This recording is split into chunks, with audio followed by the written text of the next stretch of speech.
Hai, Assalamualaikum warahmatullahi wabarakatuh. Perkenalkan, saya Bidan Rista. Saya bidan di ruang bersalin RSUD Kota Mataram. Kali ini kita sama-sama belajar tentang bagaimana cara menggunakan birthing ball pada saat persalinan.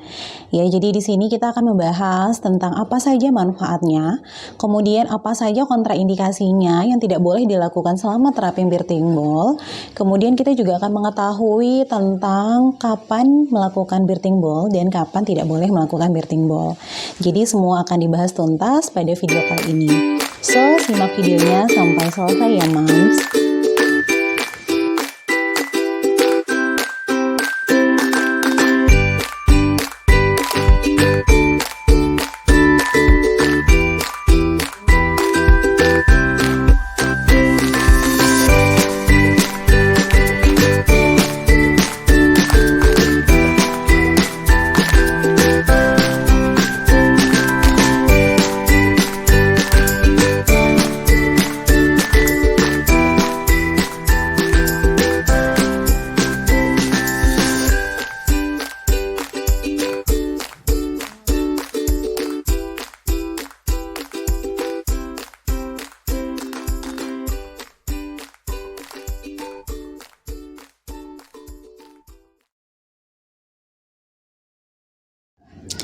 Oke, gym ball atau birthing ball ini adalah bola terapi fisik yang dapat membantu ibu-ibu dalam fase persalinan untuk mendapatkan posisi yang optimal dalam proses kemajuan persalinan.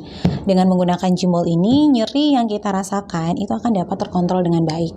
Tetapi jika nyeri persalinan yang timbul tanpa disertai kemampuan kontrol diri yang baik, maka akan menyebabkan respon psikologis yang berlebihan, seperti ketakutan dan kecemasan yang tentunya dapat mengganggu proses persalinan. Nah, apabila kecemasan dan ketakutan tadi tidak segera diatasi, maka yang terjadi adalah komplikasi persalinan atau partus lama.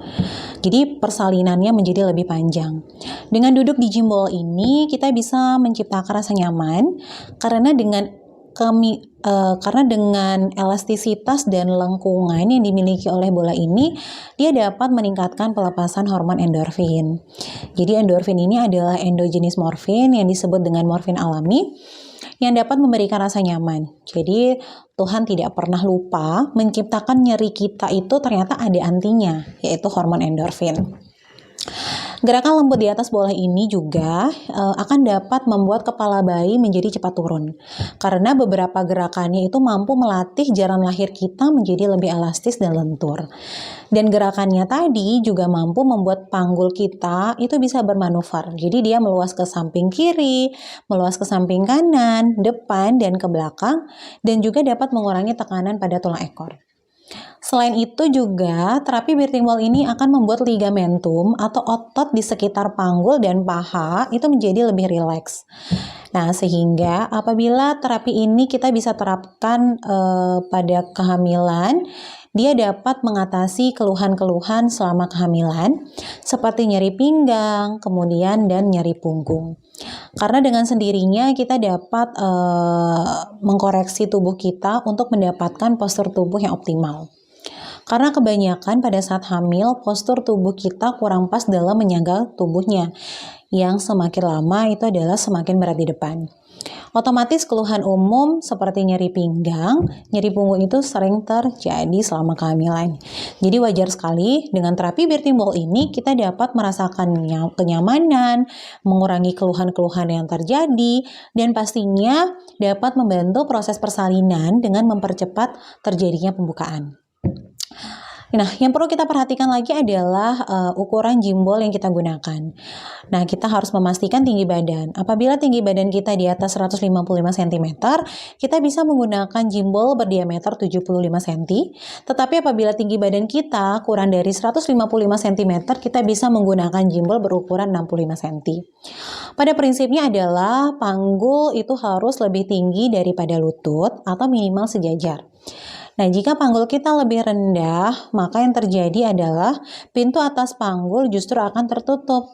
Nah, sementara tujuan kita mau kepala bayi itu masuk ke dalam dasar panggul lebih dalam lagi. Supaya nanti pada waktu proses persalinan akan lebih mudah ketika kepala bayi sudah masuk lebih rendah di jalan lahir. Nah, selain itu hal ini juga berlaku pada saat keseharian kita ya. Jadi keseharian pun harus tetap diperhatikan posisi duduknya. Yang perlu diingat, pinggul harus lebih tinggi daripada lutut. Contohnya, ketika kita duduk di mobil atau ketika duduk di kantor atau duduk di rumah pada saat nonton dan sebagainya, kita koreksi postur tubuh kita. Jika pinggul kita lebih rendah, kita harus menyangga di bawah bokong kita dengan menggunakan bantal. Karena dampaknya nanti adalah pada saat kehamilan 36 minggu anak satu, kita temukan kepala belum masuk ke dalam panggul. Nah, kemudian yang perlu kita perhatikan adalah posisi kepala bayi. Jika posisi kepala bayi di atas atau letak sungsang, maka terapi birthing ball ini tidak boleh kita lakukan. Kenapa? Nanti bagian terendah atau bokong bayi itu akan masuk ke dalam jalan lahir kita atau ke dalam panggul dan akan terperangkap sehingga mau mengupayakan si baby untuk putar balik itu akan semakin sulit ya.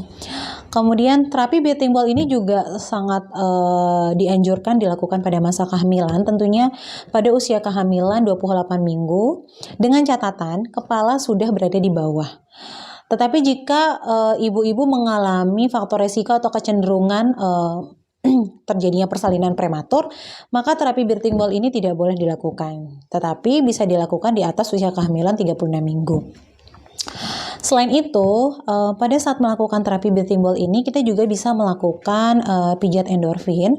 Pijat endorfin itu adalah pijatan lembut untuk mengurangi nyeri dan tentunya juga dapat memperlancar persalinan. Pemijatan ini dilakukan dengan menggunakan buku-buku jari atau ujung-ujung jari saja tanpa adanya tekanan yang keras. Nah, tentunya pemijatan ini sebaiknya atau akan lebih baik dilakukan bersama suami, ya. Kemudian pijatan ini bisa dilakukan dimulai pada usia kehamilan 36 minggu karena titik-titiknya itu dapat merangsang kontraksi yang disebut kontraksi alami atau induksi alami, sehingga hormon endorfin ini akan keluar sendirinya dengan aktif pada masa fase persalinan yang tujuannya adalah untuk mengontrol nyeri kita. Oke, sekarang kita akan melakukan gerakan-gerakan apa saja yang dilakukan selama terapi birthing ball ini. Ya, jadi tadi kita sudah simak terapi birthing ball itu apa saja manfaatnya, kemudian kapan bisa dilakukan, kemudian apa kontraindikasinya, kemudian akan dilanjutkan dengan pijat endorfin. Ya, jadi akan dikupas semuanya di dalam video ini dan gerakan apa saja kita tonton sekarang sampai selesai.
sampai kanan atau mundur ya seperti itu sampai ditekan ya? Iya ditekan. Terasa nggak Bu? Iya. Enak? Oke, tadi saya sudah memaparkan beberapa gerakan-gerakan yang bisa ibu-ibu terapkan selama berada di ruang bersalin. Gerakan-gerakan tadi tidak harus dilakukan semuanya ya. Ibu-ibu bisa memilih 1, 2, atau 3 gerakan yang memang dirasa mampu untuk diterapkan selama memasuki fase persalinan. Intinya yang penting, kata kuncinya adalah mau dan rutin diterapkan selama ibu-ibu berada di dalam fase persalinan. Oke, cukup sekian yang bisa saya sampaikan dalam video kali ini. Semoga video ini bisa bermanfaat dan bisa membantu ibu-ibu semua dalam memasuki fase persalinan untuk mendapatkan persalinan atau kelahiran yang aman, lancar, minim trauma, dan tentunya dengan penuh cinta. Terima kasih. Assalamualaikum warahmatullahi wabarakatuh.